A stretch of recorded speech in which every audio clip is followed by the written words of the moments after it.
வணக்கம், நமஸ்கார், welcome back to my channel. என் பேர் உமா. இந்த வீடியோவில் இன்றைக்கி நம்ம பார்க்க போகிறது இந்த ரெண்டு set of words. First one அப், அபி, அபி அபி. செகண்ட் ஒன் கப், கபி, கபி கபி.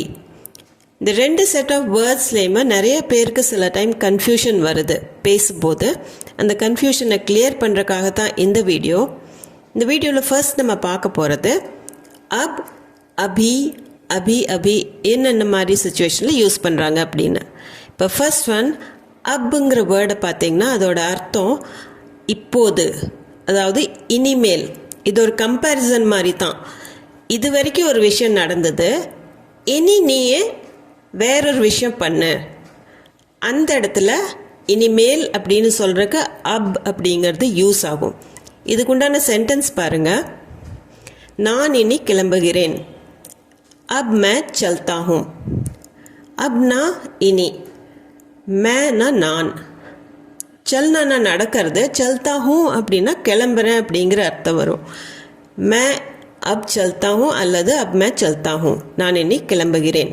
அதாவது இது வரைக்கும் நான் பேசிகிட்டு இருந்தேன் அல்லது இது வரைக்கும் நான் தங்குனேன், இனி நான் கிளம்புறேன். இந்த இடத்துல अब मैं चलता हूँ, அந்த இனி வர்றதுக்கு தான் இந்த अब मैं चलता हूँ. அடுத்தது பாருங்க, இனி நீ உணவை சாப்பிடு. அப் தும் खाना खा लो.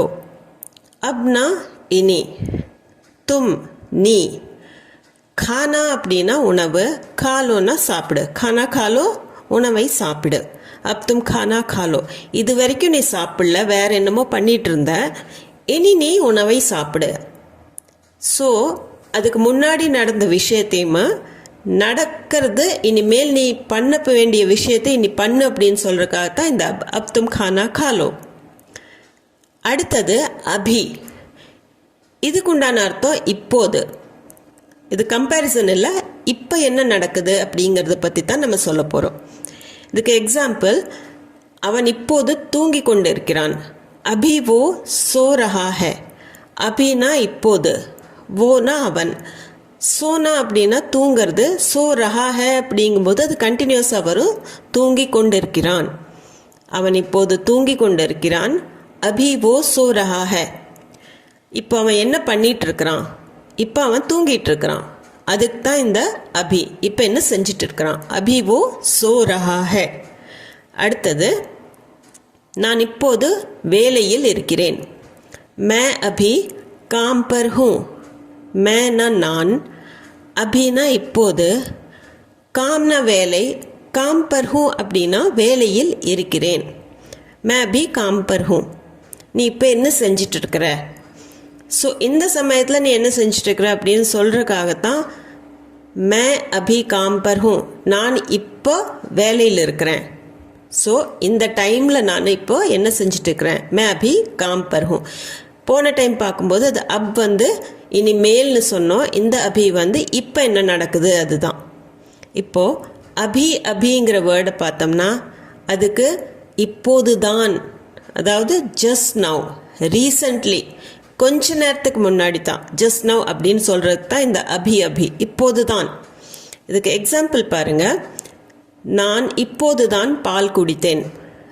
மேனே அபி அபி தூத் பியா. மேனே அப்படின்னா நான், நே வர்றதுக்கு காரணம் அது பாஸ்ட் டென்ஸில் இருக்குது. அபி அபினா இப்போது தான், ஜஸ்ட் நவ். தூத்னா பால், பியானா குடித்தேன். தூத் பியானா பால் குடித்தேன். தூத் ஆண் பால், அதனால் பியான் தான் வரும். மேனே அபி அபி தூத் பியா. ஏதாவது சாப்பிட்றதுக்கு யாராச்சும் கொடுக்குறாங்க, இல்லை எனக்கு வேண்டாம், நான் இப்போ தான் பால் குடித்தேன் அப்படின்னு நம்ம சொல்லும்போது அதுக்கு தான் मैंने अभी अभी दूध पिया, நான் இப்போ தான் பால் குடித்தேன், ஜஸ்ட் நவ் मैंने अभी अभी दूध पिया. அடுத்த சென்டென்ஸ், அவன் இப்போது தான் அலுவலகத்தில் சேர்ந்துள்ளான். उसने अभी अभी ऑफिस ज्वाइन किया है. उसनेனா அவன், अभी अभी அப்படின்னா ரீசண்டாக, இப்போ தான். ஆஃபீஸ், ஜாயின் किया है சேர்ந்துள்ளான். उसने अभी अभी ऑफिस ज्वाइन किया है. நீ அவனை டிஸ்டர்ப் பண்ண வேண்டாம், அவன் இப்போ தான் வேலையில் சேர்ந்துருக்கான், ஆஃபீஸ் ஜாயின் பண்ணியிருக்கான், ஜஸ்ட் நவ். அவன் வேலைக்கு எந்த ஆபத்தும் வந்துடக்கூடாது, அவன் இப்போ தான் ஆஃபீஸ் ஜாயின் பண்ணியிருக்கான் அப்படின்னு நம்ம சொல்கிறோம் இல்லையா. அதுக்கு தான் அவன் இப்போது தான் அலுவலகத்தில் சேர்ந்துள்ளான் அப்படின்னு சொல்கிறக்கு உஸ்னே அபி அபி ஆஃபீஸ் ஜாயின் கியா ஹை. அடுத்தது நம்ம பார்க்க போகிறது கப், கபி, கபி கபி. இந்த மூணுலேயும் என்ன டிஃப்ரென்ஸ்ன்னு பார்க்க போகிறோம். ஸோ ஃபர்ஸ்ட் ஒன் நம்ம பார்க்க போகிறது கப். கப்புக்கு அர்த்தம் எப்போது. இந்த கப் வெறும் கப்னு யூஸ் பண்ணும்போது இது கூட வேறு எந்த லெட்டரும் யூஸ் பண்ணாமல் வெறும் கப் அப்படின்னு யூஸ் பண்ணும்போது இது ஒரு கொஷின் வேர்டு, எப்போது அப்படிங்கிற அர்த்தத்தில் தான் வரும். இதே கப்கா, கப்சே அப்படின்னு நம்ம யூஸ் பண்ணும்போது அது சில டைம் ஸ்டேட்மெண்ட்டாக கூட இருக்கலாம் கொஷின் இல்லாமல். இப்போ நம்ம ஃபர்ஸ்ட் பார்க்க போகிறது கப். இதுக்கு இது எப்போது நடந்தது. இந்த எக்ஸாம்பிளில் ஏ கப் ஹுவா, இது ஒரு சிம்பிள் கொஷன். இதுனா ஏ, எப்போது அப்படிங்கிறதுக்கு கப், நடந்ததுக்கு ஹுவா. ஏ கப் ஹுவா, ஏனா இது, கப்னா எப்போது, ஹுவானா நடந்தது. ஏ கப் ஹுவா, இங்கே வெறும் கப் தான் யூஸ் பண்ணியிருக்கிறோம். நீங்கள் எப்போ வெளிநாடு போகிறீங்க. ஆப் கப் விதேஷ் ஜா ரஹே ஹேன். ஆப்னா நீங்கள், கப்னா எப்போ, விதேஷ்னா வெளிநாடு, ஜானானா போகிறது, ஜா ரஹே ஹேன் அப்படின்னா போகிறீர்கள் அப்படின்னு கேட்குறதுக்கு தான் ஜா ரஹே ஹேன். ஆப் கப் விதேஷ் ஜா ரஹே ஹேன், நீங்கள் எப்போ வெளிநாடு போகிறீங்க. இந்த இடத்துல இந்த கப் அப்படிங்கிறது வேறு எந்த வேர்டு கூட சேர்ந்து வராமல் வெறும் கப்னு வந்திருக்குது. அதோட அர்த்தம் எப்போ அப்படிங்கிற ஒரு கொஷன் தான். அது கொஷன் வேர்டு. ஆப் கப் விதேஷ் ஜா ரஹே ஹேன். அடுத்தது கபி அப்படிங்கிற வேர்டுக்கு அர்த்தம் சில சமயம் அப்படிங்கிற அர்த்தத்துலேயும் வரலாம், அதாவது சில நேரங்களில், அல்லது எப்பவும் அப்படிங்கிற அர்த்தத்தில் கூட வரலாம். அது நம்ம பேசுகிற சென்டென்ஸை பொறுத்து. கபி அப்படிங்கிறது சில சமயம், சில நேரங்களில், அல்லது எப்பவும். இதுக்கு எக்ஸாம்பிள் பார்த்தீங்கன்னா, சில நேரங்களில் மேலே, சில நேரங்களில் கீழே அப்படின்னு சொல்கிறதுக்கு கபி ஊப்பர், கபி நீச்சே. கபி அப்படின்னா சில நேரங்களில், ஊப்பர்னா மேலே, மறுபடியும் கபினா சில நேரங்களில், நீச்சே அப்படின்னா கீழே. ஸோ கபி ஊப்பர் சில நேரங்களில் மேலே, கபி நீச்சே சில நேரங்களில் கீழே. குழந்தை எங்கே இருக்குது அப்படின்னு கேட்கும்போது சில நேரத்தில் மேலே விளையாடுது, சில நேரத்தில் கீழே விளையாடுது. அதுக்கு தான் கபி ஊப்பர் கபி நீச்சே. அங்கே எப்பவும் போகக்கூடாது. வஹா கபி மத் ஜானா.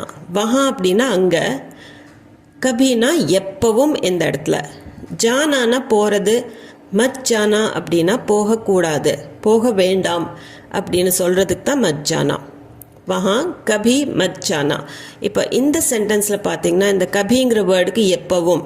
இப்போ குழந்தைய நம்ம ஒரு டேஞ்சரஸ் இடத்துக்கு அங்கே போகக்கூடாது அப்படின்னு சொல்கிறதுக்கு நம்ம போகக்கூடாதுன்னு சொல்கிறோம். அதுக்கு தான் வஹா கபி மத் ஜானா அப்படின்னு நம்ம யூஸ் பண்ணிக்கலாம். அடுத்தது கபி கபி அப்படிங்கிற வேர்டு பார்த்திங்கன்னா இது டபுளாக வரும்போது இது ஒரே அர்த்தம்தான். சில சமயம், ஒகேஷ்னலி, எப்போவாவது, சில நேரங்களில், கபி கபி. இதுக்கு சென்டென்ஸ், சில நேரங்களில் நான் கீழே விழுந்து விடுகிறேன். மே கபி கபி கிர் ஜாத்தி ஹூ.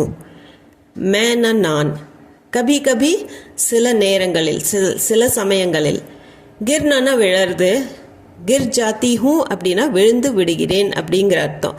இந்த இடத்துல ஜாத்தி ஹூ அப்படின்னா போறேங்கிற அர்த்தம் தனியாக நம்ம எடுக்க முடியாது, கிர் ஜானான்னு சேர்ந்து தான் எடுக்க முடியும். கிர் ஜாத்தி ஹூ, கிர் ஜானா அப்படின்னா கீழே விழுந்துடுறது.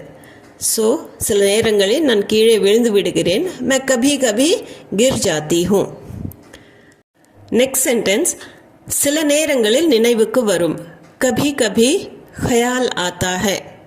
கபி கபி மறுபடியும் சில நேரங்களில், அந்த அர்த்தம்தான். இந்த ரெண்டு வேர்டையும் சேர்த்து சொல்லும்போது கபி கபின்னு சில நேரங்களில் அல்லது சில சமயங்களில். ஹயால்னா நினைவு, ஹயால் ஆனால் நினைவுக்கு வர்றது. ஸோ ஹயால் ஆத்தா ஹை நினைவுக்கு வரும், சில நேரங்களில் நினைவுக்கு வரும். அதே கபி கபி ஹயால் ஆத்தா ஹை, கபி கபி ஹயால் ஆத்தா ஹை. இப்போ உங்களுக்கு இந்த பாட்டு கபி கபி மேரே தில் மே கயால் ஆத்தா ஹை அதோட அர்த்தம் புரிஞ்சிருக்கும்னு நினைக்கிறேன். அந்த ஃபர்ஸ்ட் சென்டென்ஸோடது சில நேரங்களில் நினைவுக்கு வரும் கபி கபி கயால் ஆத்தா ஹை. தில் மே அப்படின்னா மனசுலன்னு அர்த்தம். இந்த வீடியோவில் உங்கள் டவுட்ஸ் கொஞ்சமாவது கிளியர் ஆகிருக்கும்னு நம்புகிறேன். இது போக உங்களுக்கு வேறு ஏதாவது டவுட்ஸோ கொஷின்ஸ் எதுவாக இருந்தாலும் கமெண்ட் செக்ஷனில் கமெண்ட் பண்ணி சொல்லுங்கள். அதை ஆன்சர் பண்ணுறதுக்கு நான் முழு முயற்சி பண்ணுறேன். இந்த சேனலுக்கு நீங்கள் புதுசாக இருந்தீங்கன்னா சேனலை கண்டிப்பாக சப்ஸ்கிரைப் பண்ணிக்கோங்க. அது போக இந்த வீடியோ உங்களுக்கு பிடிச்சிருந்ததுன்னா லைக் பண்ணிவிட்டு உங்கள் ஃப்ரெண்ட்ஸ் அண்ட் ஃபேமிலி சர்க்கிளில் ஷேர் பண்ணிக்கோங்க. மீண்டும் ஒரு வீடியோவில் சந்திப்போம். தேங்க்யூ ஃபார் வாட்சிங்.